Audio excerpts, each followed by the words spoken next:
Sri Ram's IAS, serving the nation since 1985. अब offline हो या online, we are the lifeline. Hello and नमस्ते, मेरा नाम है डॉक्टर दीपानेत और आपका स्वागत है इस सेशन पे।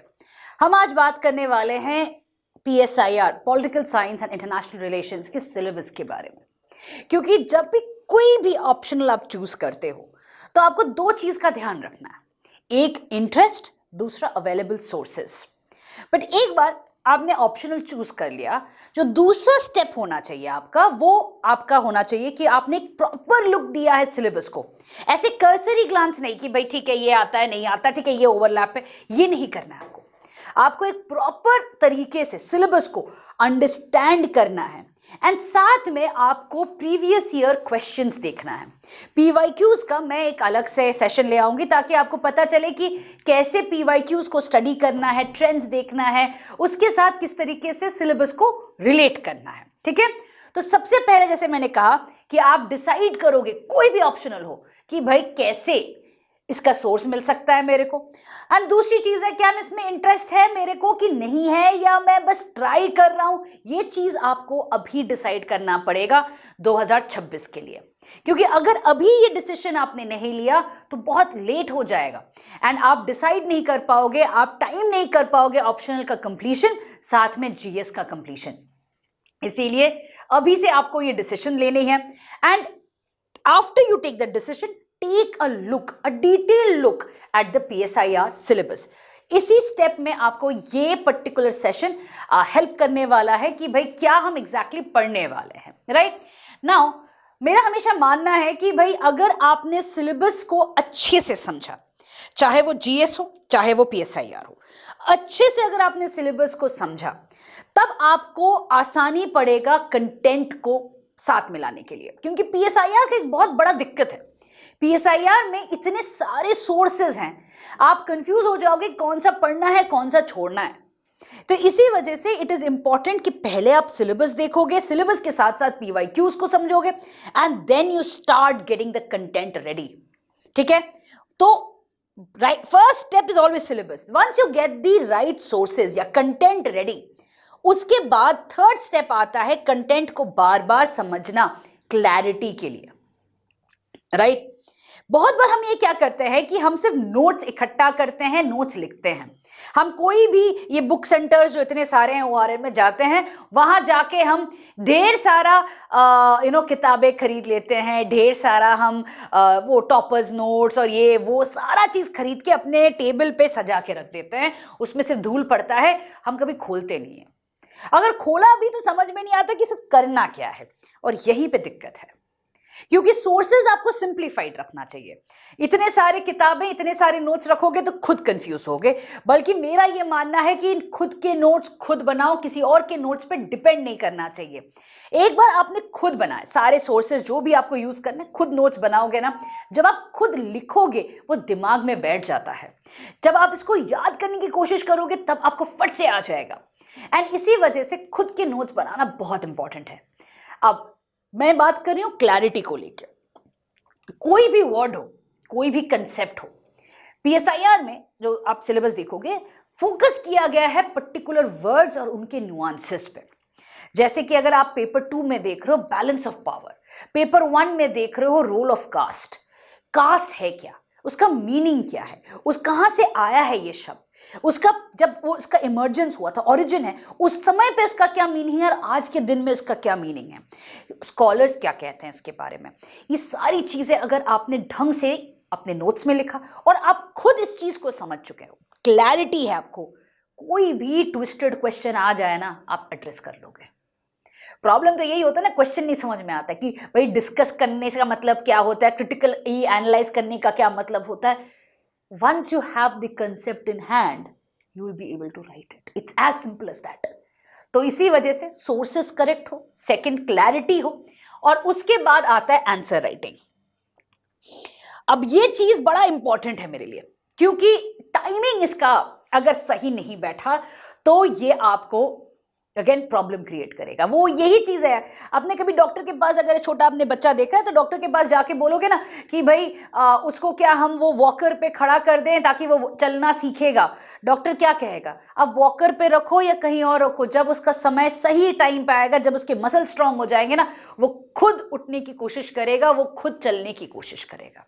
सेम चीज है, जब आपको खुद कॉन्फिडेंस हो जाएगा कि हाँ भाई मेरे को ये टॉपिक आता है और ढंग से मैं इंटररिलेट कर पाऊंगा, तो मैं खुद आंसर राइटिंग शुरू करूंगा। टाइमिंग बड़ी इंपॉर्टेंट है। अगर आपने पहले शुरू कर दिया, जैसे कि आपने राइट्स का टॉपिक पेपर 1A में आता है, उसको राइट्स थोड़ा बहुत समझ के ही आपने बोला कि नहीं मैं तो लिख लूंगा, तो वहां पे आपको दिक्कतें आएंगी। पर अगर आपने फंडामेंटल राइट्स के साथ पेपर 1B फंडामेंटल राइट्स को आपने पढ़ा, उसके बाद आपने राइट्स के क्वेश्चंस एड्रेस करने की कोशिश की, तो आपका आंसर इंटर रिलेटेड रहेगा। आप एग्जांपल्स के साथ एक बेहतरीन आंसर लिख पाओगे। टाइमिंग पे मैटर करता है। इसी वजह से how to interrelate your syllabus, किस तरीके से पेपर 1 को आप इंटर रिलेट करोगे पेपर 2, पेपर 1A को पेपर 1B के साथ, पेपर 2A के साथ। ह्यूमन राइट्स भी तो है पेपर 2A में, वो भी तो राइट्स ही है। इंटर रिलेट करके जब आप आंसर लिखोगे ना, बहुत ही बेहतर आंसर बनेगा। तो टाइमिंग बहुत बड़ी चीज होती है। और हर टॉपिक का कैसे मैं बताऊंगी कि भाई ये आपने कवर करा, अब let's try to solve some PYQs, let's try to write an answer, तब आपको समझ में आएगा अच्छा अब मैं इंटर रिलेट करके इस कॉलर को डाल के I can write a good answer, इसमें मैं स्कोर कर पाऊं। This is what the trick is. मैंने बहुत बच्चों को देखा है कि भाई थोड़ा सा कंप्लीट करके ही आंसर राइटिंग में आ जाते हैं, उसके बाद जब पूरा पेपर खत्म होता है तब उनको लगता है यार वो जो मैंने लिखा था वो तो सही नहीं है, फिर से मैं लिखूं। उतना टाइम तो किसी के पास नहीं है कि आप पूरे PYQs को बार बार लिखें, तो क्यों ना आप थोड़ा वेट करो, एग्जैक्ट टाइम खत्म होगा then you start writing. But इसका मतलब ये भी नहीं है कि पूरा सिलेबस कंप्लीट हो उसके बाद आप आंसर राइटिंग करो, क्योंकि तब बहुत लेट हो जाएगा। साथ में तो करना है, बट टॉपिक के पूरी तरीके से कंप्लीशन के बाद ही, जैसे राइट्स कंप्लीट किया तब आपने किया, उसमें फंडामेंटल राइट्स भी पढ़ा, ह्यूमन राइट्स भी पढ़ा, साथ में इंटर रिलेट करके किया। डेमोक्रेसी के बारे में पेपर 2A और 1A के साथ आपने इसको किया, या आपने ग्रास रूट्स डेमोक्रेसी वाला जो टॉपिक है 1B में उसको भी इंटर रिलेट किया, राइट। तो चीजें एक एक टॉपिक को कंप्लीट करते हुए आपको करना है।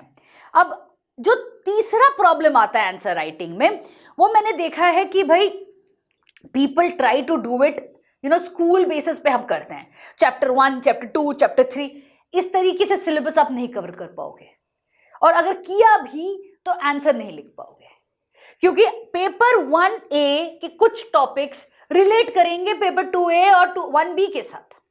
तो जब आप इनको करोगे तो आपको तो भाई एक पूरा टॉपिक जैसे rights, human rights, fundamental rights पूरा कंप्लीट करना है।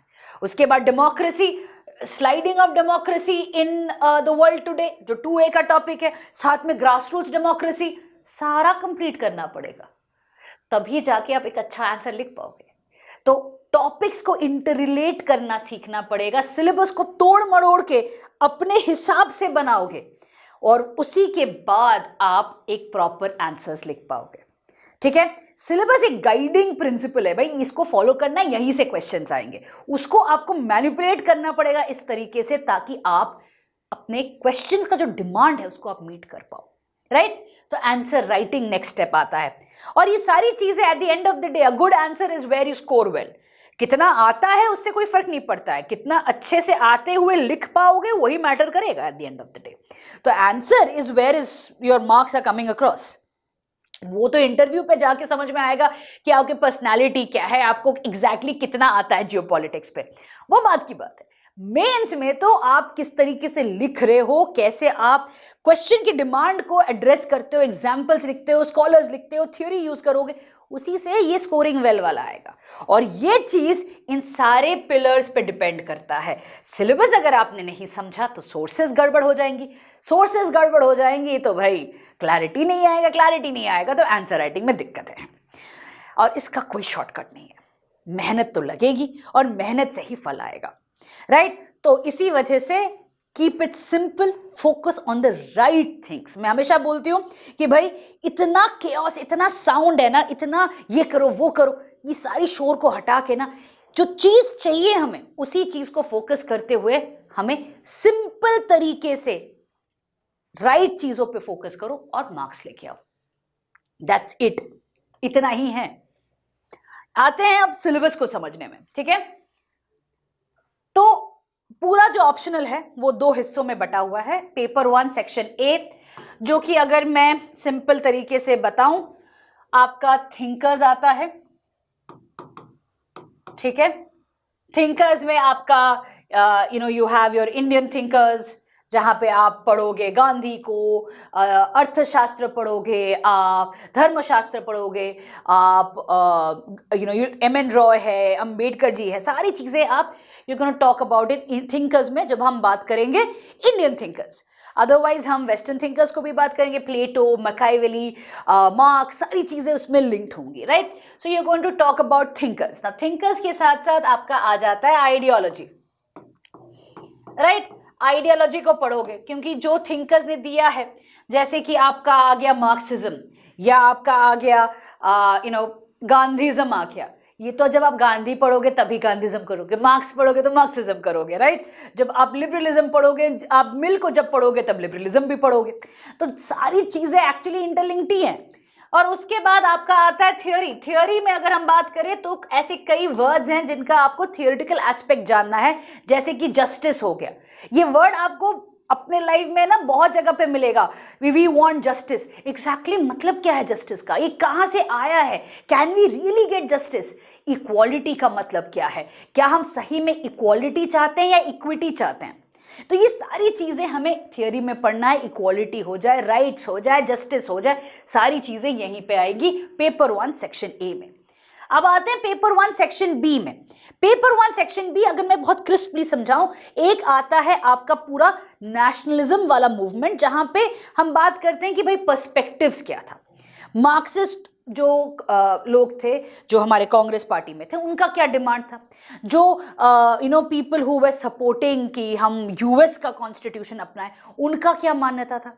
ब्रिटेन कॉलोनियल रूल की वजह से क्या हमारे ऊपर लेगेसीज छोड़ के गया है, उनका क्या इम्पैक्ट रहा है।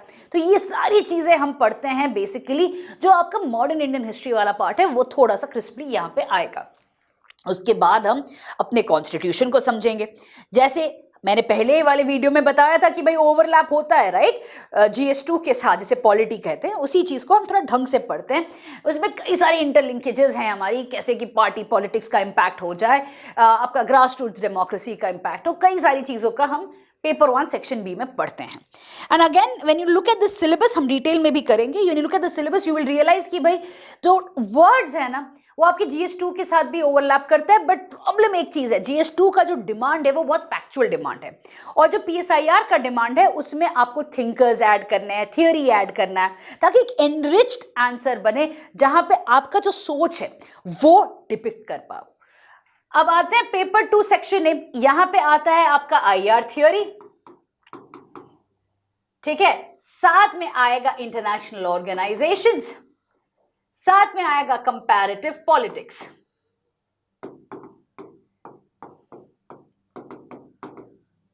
अब मैंने जो नोटिस किया है इतने सालों में कि भाई बच्चे कंपैरेटिव पॉलिटिक्स नहीं पढ़ना चाहते हैं, उनको समझ में नहीं आता है या उनको डर लगता है, I have no idea, but ये चीज वो लोग हमेशा स्किप करते हैं, फोकस करते हैं थियोरी और इंटरनेशनल ऑर्गेनाइजेशन पे।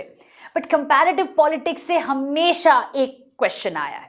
कंपैरेटिव पॉलिटिक्स एक ऐसा सब्जेक्ट है जो आपको अप्रोचेस समझाता है, और अगर आपने अप्रोच नहीं समझा तो आपको किसी भी थ्योरी का क्वेश्चन उठा लो, आपको दिक्कत आएगी। इसीलिए कंपैरेटिव पॉलिटिक्स से स्टार्ट करने से आपको वो अप्रोच समझ में आएगा, आपके जो टूल्स ऑफ स्टडिंग IR है वो समझ में आएगा। कंपेयर जब करोगे कैसे यूएस का सिस्टम या इंडिया का सिस्टम समझ में आएगा, आपको ये समझ में आएगा कि अगर ट्रंप ने टैरिफ वॉर कर दिया तो इंडिया का क्या रिएक्शन रहेगा, चाइना का क्या रिएक्शन रहेगा। You will be able to compare using the tools given to you, and that is the reason methodology जो होता है वो यहीं पे आता है। इसी चीज को समझना जरूरी है, you can not skip it. और अगर आपने ये ढंग से किया तो आपका IR थियोरी भी स्ट्रांग हो जाएगा, इंटरनेशनल ऑर्गेनाइजेशंस भी आपका ढंग से प्रिपेयर हो जाएगा। अब यहां पे हमेशा क्वेश्चन आता है करंट अफेयर्स से रिलेटेड। करंट अफेयर्स एक ऐसा चीज है जो आपको थ्रू आउट UPSC चाहिए होगा, चाहे वो प्रीलिम्स हो या आपका मेंस हो या इंटरव्यू हो, उससे आप भाग नहीं सकते हो। तो क्यों ना करंट अफेयर्स को अपना दोस्त बना के उसके साथ एक अच्छे रिलेशन को साथ आप यहीं पे आंसर्स को एकदम तगड़ा बनाओ, सॉलिड बनाओ। यू मेक एन आंसर जहां पे आप करंट अफेयर्स के एग्जाम्पल्स डाल रहे हो, आप इंटरनेशनल ऑर्गेनाइजेशन जो न्यूज में उसके बारे में बात कर पा रहे हो, and also on so forth. तो इसीलिए paper two section A is again asset. अगर मैं बोलूं ना paper wise, it's an asset that is going to help you score well. आते हैं पेपर टू सेक्शन बी में। ये इंडिया एंड द वर्ल्ड है, right? India and the world है, जहां पे focus will be on India's relation with neighborhood, extended neighborhood, India and the global south, and global concerns में जैसे India's nuclear policy हो गया, India's missile पॉलिसीज हो गए, ये सारी चीजों पे फोकस किया जाता है। साथ में कंटेम्प्रेरी ग्लोबल कंसर्न्स जो हैं वो सारी चीजों पे फोकस किया जाता है। टेररिज्म हो जाए, ये सारी चीजों पे पेपर टू सेक्शन बी में फोकस किया जाता है। नाउ जैसे कि मैंने प्रीवियस वाले क्लास में भी बताया था, मैं फिर से रिपीट करती हूँ कि क्वेश्चन का ट्रेंड क्या रहेगा। सोचो कि पेपर मतलब क्वेश्चन पेपर का स्ट्रक्चर क्या रहता है। ये आप पेपर 1 अटेम्प्ट कर रहे हो, ठीक है? पेपर 1 में सेक्शन ए में आपके question 1 A B C D E रहेगा, क्वेश्चन 2 ए बी सी रहेगा, क्वेश्चन 3 ए बी सी रहेगा, क्वेश्चन 4 ए बी सी रहेगा। सिमिलरली सेक्शन बी में आपका question number 5 A B C D E रहेगा, question 6 A B C, question 7 A B C, question 8 A B C, right? इसमें से आपका क्वेश्चन नंबर 1 और क्वेश्चन नंबर 5 कंपलसरी है, जो कि 10 मार्कर्स होते हैं, शॉर्ट वाले होते हैं, आपको ये बेसिक वाले आपको आने चाहिए। उसके बाद और एक एक क्वेश्चन आपको दोनों सेक्शन से करना है। सोचिए आपने क्वेश्चन 3 किया और क्वेश्चन 7 किया, अब एक और आपको 5वां क्वेश्चन करना है कोई भी सेक्शन से। Now this is where your strength will come in. अगर पेपर 1 सेक्शन ए या सेक्शन बी में अगर आपका पॉलिटी, बिकॉज आपने जीएस में अच्छे से प्रिपेयर किया है, तो आपका ऑब्वियस बात है सेक्शन बी वाला जो होगा वो आपका स्ट्रेंथ रहेगा। Automatically you are going to go and attempt a question from section B to score well. It's as simple as that, right? Similarly, अगर आपने पेपर 2 सेक्शन ए और सेक्शन बी में आपका करंट अफेयर्स तगड़ा है, strong है, तो आप सेक्शन बी से क्वेश्चन करोगे। तो इस तरीके से अगर आपने सब्जेक्ट को अपने एक स्ट्रैटेजी बेसिस पे कर दिया तो आपको स्कोर करना आसान रहने वाला है, right? So this is something that I keep telling students that yeah, you don't have to give equal importance. हर जगह पे एक ऐसा सेक्शन जरूर होगा which is going to play to your strength, और वही चीज पे आपको कैपिटलाइज करना है। अगर थियोरी में प्रॉब्लम होता है तो थियोरी में आपको सिर्फ क्वेश्चन 1 और एक और क्वेश्चन करना है, बट आपको उस समय पे पॉलिटी तगड़ा रखना है, क्योंकि पॉलिटी से कोई भी क्वेश्चन आए आप उसको एड्रेस कर पाओ, ताकि आपको जो 5 क्वेश्चंस करने हैं you can score well there. Similarly paper 2 में भी यही स्ट्रैटेजी आपको फॉलो करना है, राइट? अब आते हैं नेक्स्ट चीज पे, that is the syllabus. But before I come to the syllabus and I just go over few things about the syllabus, keywords पे जाऊंगी। मैं हमेशा एक चीज, मैंने again a feedback that I have got from multiple students, कि जो students actually में ह्यूमैनिटीज बैकग्राउंड से नहीं है ना, उनको ना डर लगता है थियोरी से।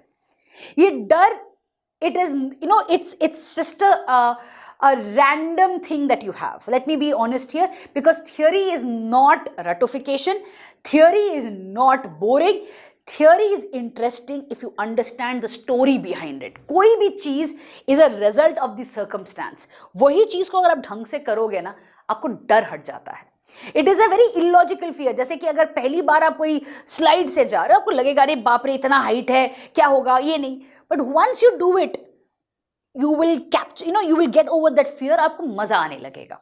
So before you have that fear settling in ना, give yourself the time to enjoy this। और इसी से मैं आती हूँ पेपर 1 सेक्शन ए पे।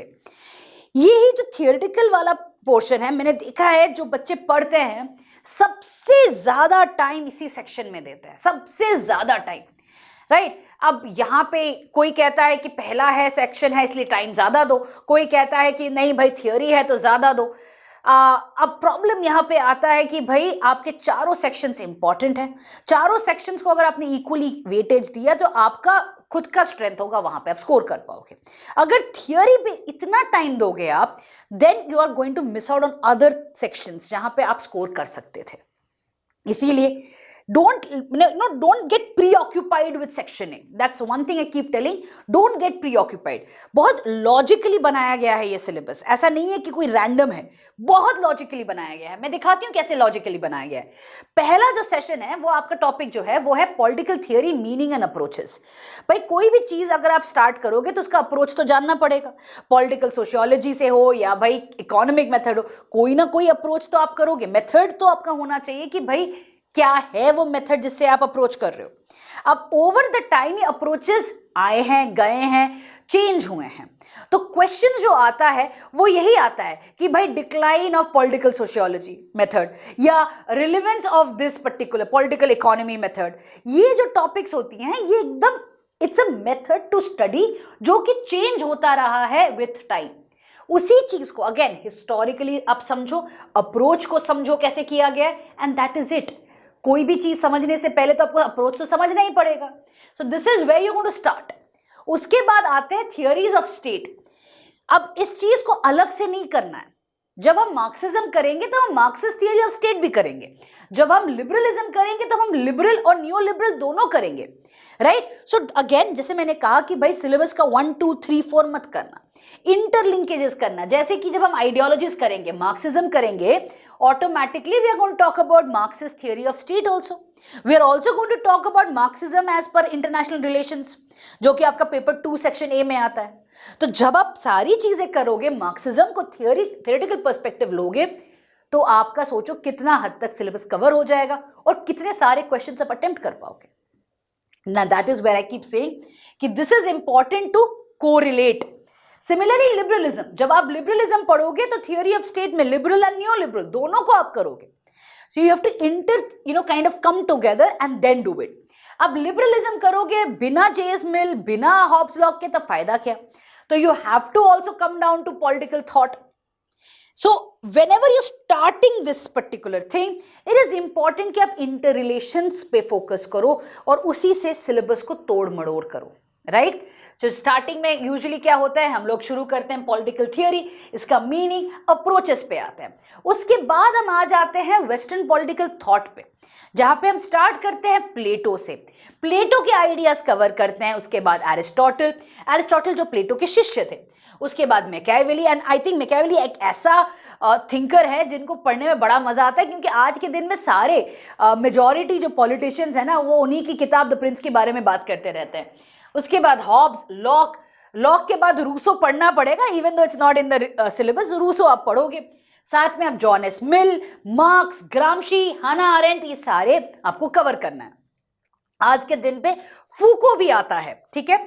अब डायरेक्ट क्वेश्चन फूको पे नहीं आएगा, क्वेश्चन आएगा पावर पे, और पावर आपका जो टॉपिक है वो एक्चुअली में आता है यहां पे। When you talk about the words justice, equality, rights, concept of power, यहां पे आपको फूको पढ़ना ही पड़ेगा। So again lot of interlinkages, lot of thinkers I have to study. साथ में हेजेमनी, जब आप ग्रामशी पढ़ोगे आपको ऑटोमेटिकली हेजेमनी आ ही जाएगा। हेजेमनी आप तभी उसका इंटररिलेट करके पढ़ोगे, राइट। सो ग्रामशी के साथ आप हेजेमनी पढ़ोगे।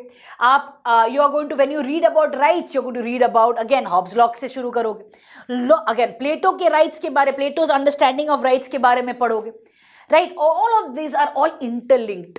तो स्टार्टिंग में कैसे होता है कि भाई आपने पॉलिटिकल थियरी अप्रोचेस किया, उसके बाद आप WPT एक एक करके जब आप पढ़ोगे, प्लेटो का अंडरस्टैंडिंग, उसमें राइट्स भी कवर करोगे, उसमें स्टेट के बारे में भी कवर करोगे, उसके बारे में पावर में एक बारे में कवर करोगे, साथ में एरिस्टोटल हो गया, मैकियावेली, ऐसे करते करते आप स्कॉलर्स के थॉट्स को कवर करोगे, ताकि ये जो वर्ड्स हैं उसको भी आप ढंग से कवर कर पाओ, ठीक है। तो इसी में इसीलिए लिस्ट बढ़ता रहता है। आपने देखा होगा रूसो के बारे में, रॉल्स के बारे में, फूको के बारे में आपको पढ़ना पड़ेगा, इवन दो नाम नहीं है, बट रॉल्स तो आप करोगे जब आप जस्टिस को पढ़ोगे, right. So all of this is then part of WPT। Link करना है किसके साथ, आपके थियोरी के साथ।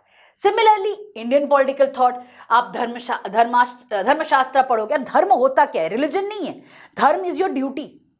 अब इसको आप जब समझोगे then you are going to understand कि भाई ह्यूमन का ड्यूटी क्या होता है। सिमिलरली अर्थशास्त्र आ गया, बुद्धिस्ट ट्रेडिशंस पढ़ोगे, सर सैयद अहमद खान पढ़ोगे, Shri Aurobindo, M K. Gandhi, B R. Ambedkar, M N. Roy, ये सारे आप जब पढ़ोगे automatically you will talk about equality, you will talk about democracy, you will talk about justice and all of these जो वर्ड्स आपने अभी यहाँ पे देखा होगा, जस्टिस हो, इक्वालिटी हो, राइट्स हो, डेमोक्रेसी हो, ये सारी चीजें आपका इंटरलिंक करके पढ़ाई जाती हैं। तो जब आप सेक्शन ए खत्म करोगे उसमें आपको समझ में आएगा कि when you are studying a thinker you are going to study the thinkers thoughts, study the thinkers ideas, और इसी के साथ ये रिलेट हो जाएंगे ये सारे वर्ड्स, ताकि आपका एक कॉम्प्रिहेंसिव अंडरस्टैंडिंग आ जाए। क्वेश्चंस जब आप एड्रेस करने लगोगे तभी आप कर पाओगे। अगर आपने सोचो कि आपने यहाँ पे थियरी ऑफ स्टेट्स मार्क्सिस्ट पढ़ा और आपने आंसर राइटिंग शुरू कर दिया, तब गड़बड़ हो जाएगा। या आपने लिबरल और न्यू लिबरल पढ़ा स्टार्ट किया, आपने यहाँ पे जेम्स मिल नहीं पढ़ा, तो गड़बड़ हो जाएगा। तो इसी वजह से start with the basics, once you complete the entire topic तब शुरू करना है आंसर राइटिंग। और टाइमिंग बड़ा इंपॉर्टेंट है, मैं बार बार कहती हूँ टाइमिंग बड़ा इंपॉर्टेंट है when you start with your answer writing. Confidence उसी से आता है, ठीक है। So this is about paper 1 section A. आते हैं पेपर 1 सेक्शन बी। नाउ ये अगेन स्टूडेंट्स का बड़ा फेवरेट टॉपिक है। क्यों? क्योंकि आईजीपी पोर्शन जो है वो जीएस पेपर 2 के साथ लिंक करता है। अब मैं आती हूँ कौन से लिंक होते हैं और कौन से नहीं होते हैं, ताकि आपको ये भी क्लैरिटी रहे। तो अगर आपने देखा होगा जो पहला वाला पोर्शन है, जो आपका political strategies of India's freedom struggle है, constitutionalism, civil disobedience, perspectives of Indian national movement, ये सारा आपका मॉडर्न हिस्ट्री के साथ ओवरलैप करता है। बेसिकली जो जीएस 1 में जो आता है वो उसी के साथ आपका ओवरलैप करेगा। जो जीएस 2 का पार्ट है वो आपका आएगा making of the Indian constitution. अगर आप लक्ष्मीकांत से ही स्टार्ट कर रहे हो तो you will get this part, making of the Indian constitution. साथ में सेलियंट फीचर्स वाला जो ये आ गया, उसके बाद principal organs of the union government और स्टेट गवर्नमेंट, ये सारी चीजें आपका जीएस 2 के साथ ही ओवरलैप कर रहा है। जैसे कि अगर हम ग्रास रूट्स डेमोक्रेसी देखें, पंचायती राज, 73rd 74th अमेंडमेंट आपको सभी को पता है, राइट? अगेन जीएस 2 के साथ ही ओवरलैप कर रहा है। बट द प्रॉब्लम यहां पे एक चीज मैं हमेशा बात करती हूं कि जीएस का बहुत फैक्चुअल रहता है, बट यहां पे आपको थोड़ा सा और डेप्थ में जाना पड़ेगा। आपको यहाँ पे गांधी के बारे में बताना, उनके आइडियाज क्या थे about grass roots democracy, criticism क्या है आज के दिन में, प्रॉब्लम्स क्या है हमारे ग्रास रूट्स डेमोक्रेसी के बारे में, ये सारी चीजें हमें यहाँ पे ऐड करनी पड़ती है अपने आंसर्स को एनरिच करने में। सो अगेन डेप्थ यहाँ पे आता है, सुपरफिशियली आप जीएस संभाल लोगे। आते हैं नेक्स्ट पार्ट, सेक्शन बी का ही है। स्टैट्यूटरी इंस्टीट्यूशंस कमीशंस हो गए, अगेन जीएस 2 के साथ ही आता है। फेडरलिज्म हो गया, जीएस 2 के साथ आता है। Planning and economic development, green revolution, land reforms, again it's part of the syllabus, GS का ही है। जो चीज नहीं आता है जीएस में वो है caste, religion, ethnicity in Indian politics, party system, social movement. इन तीनों चीजों पे नहीं आता, और ये 3 चीजें इतना टफ नहीं है। आपको दिख रहा है ना कास्ट का इम्पैक्ट क्या है, आपको दिख रहा है ना करप्शन का इम्पैक्ट क्या है, मसल का इम्पैक्ट क्या है जिसे कहते हैं। आपको ये दिख रहा होगा कि भाई जब इलेक्शन का अभी माहौल था, किन किन लोगों को क्या क्या प्रॉब्लम्स थी और इलेक्शन कमीशन पे क्या बात हो रहा था, ईवीएम को लेके क्या चल रहा था, ये सारी चीज़ें यहीं पे पढ़ना है हमें। ना this is where it makes it more interesting, क्योंकि आप अभी कोरिलेट कर पाओगे कि जो चल रहा है न्यूज़ और हम जो एक्चुअली में पढ़ते हैं कहाँ पे वो कोरिलेट करता है, and you going to have fun doing it. ठीक है, so this is where you will see caste, religion, ethnicity, you will have party systems, ये हम सेक्शन बी में कवर करते हैं। नेक्स्ट अगर हम आते हैं पेपर 2 में, पेपर 2 सेक्शन ए पे अगेन इट इज पहला कंपैरेटिव पॉलिटिक्स है। जैसे कि मैंने कहा कि भाई कंपैरेटिव पॉलिटिक्स का आप अगर नहीं अप्रोच समझोगे तो कहाँ से आईआर समझ पाओगे। You have to study the approaches, you have to talk about जो क्या मेजर अप्रोचेस क्या है, पॉलिटिकल इकोनॉमी का, पॉलिटिकल सोशियोलॉजी का, ये कैसे आपका कंपेयर कर रहे हैं इकोनॉमीज को, कैसे आप 2 कंट्रीज को आप कंपेयर कर रहे हो, तभी आता है कंपैरेटिव पॉलिटिक्स। एक सिंगल टॉपिक है, क्वेश्चंस हमेशा आते हैं और बहुत ही again it is a very simple topic to cover, and I think that इसको आप स्किप मत करना, do it properly. Next again comparative का ही है, but it's just again linked with it. Apart from that you will now come down to approaches. इसके बाद don't come to these two topics. आ जाओ 5वें नंबर पे, जहां पे आप आईआर के थियोरीज को पढ़ोगे. आईआर के थियोरीज को जब आप पढ़ोगे तब वहां से you can pick up all of these topics which is going to be from globalisation हो गया, डेमोक्रेसी हो गया, ये सारी चीजें आप वहां से लिंक कर पाओगे विद थियोरी. उसके साथ साथ जो की कंसेप्ट्स हैं, ये अगेन इट्स अनदर टॉपिक जहां पे you are going to link with the scholars. Balance of power में मॉर्गनथाउ आपको पढ़ना ही पड़ेगा, नेशनल इंटरेस्ट में मॉर्गनथाउ पढ़ना पड़ेगा. All of this you will be studying along with the thinkers, जो कि अभी आपने देखा अप्रोचेस पे आपने देखा, तो वही चीज आपको यहां पे भी पढ़ना है. ग्लोबलाइजेशन देखो बार बार रिपीट होता है ये topic, so again you will do it in one go. Apart from that what is happening in this changing international political order, कैसे ये चेंज हो रहा है, are we moving to multipolarity, multipolarity के प्रॉब्लम्स क्या हैं. तो again this is where you will talk about the changing political order. साथ में जैसे मैंने कहा कि you are going to talk about international organisations, चाहे वो WTO हो, आपका थर्ड वर्ल्ड का जो भी आपका APEC हो, SCO हो, बिम्स्टेक हो, आसियान, सारी यहाँ पे आते हैं. UN आएगा. एंड साथ में जो आपके कंटेम्प्रेरी ग्लोबल कंसर्न्स हैं, चाहे वो democracy, human rights, again rights के साथ लिंक होता है, डेमोक्रेसी आपका पेपर 1 के साथ भी लिंक होता है.